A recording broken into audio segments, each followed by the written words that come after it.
Bonjour à tous, le ministre de l'Éducation nationale sera en Bourgogne demain. Édouard Geffray est attendu à Dijon après l'incendie qui a touché un collège dans un quartier sensible de la ville en début de week-end. Selon le préfet de Côte-d'Or, il s'agirait d'un commando de 4 personnes qui a voulu détruire le bâtiment. Les faits auraient un lien avec le narcobanditisme. Le collège sera fermé au moins jusqu'en septembre 2026. Dernier conseil municipal de l'année demain à Dijon, 38 dossiers sont à l'ordre du jour. Vaste programme donc avec notamment le possible vote d'un accord à 1 million d'euros. Estimant que la ville n'a pas été à la hauteur des dépenses engagées par les écoles privées dijonnaises ces dernières années, les élus doivent décider de l'octroi ou non d'1 million d'euros à 6 organismes de gestion de l'enseignement catholique.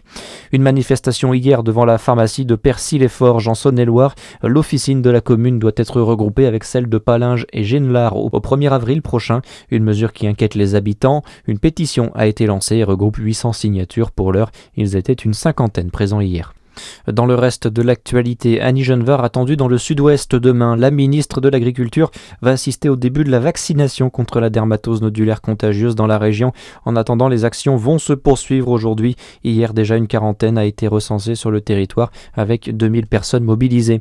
Le premier anniversaire du cyclone tropical Chido, aujourd'hui à Mayotte. Une cérémonie de commémoration était organisée ce matin à Mamoudzou, 1 an jour pour jour après ce drame. La ministre des Outre-mer est sur place pour l'occasion. Naïma Mouchou va installer demain le comité de suivi de la loi pour la refondation de Mayotte. Il sera chargé de surveiller le respect des engagements de l'État. Le football, avec la Nationale 3, la défaite du FC Châlons hier sur la pelouse de Besançon Foot. Une défaite 2-0 face à la Lanterne Rouge. Châlons aurait pu égaliser en fin de match sur penalty, mais il a été tiré au-dessus avant que les locaux ne doublent la mise. Les Châlonnais manquent l'occasion de s'emparer de la première place du classement juste avant la trêve. Voilà pour l'actualité, passez un excellent dimanche sur Fréquence Plus.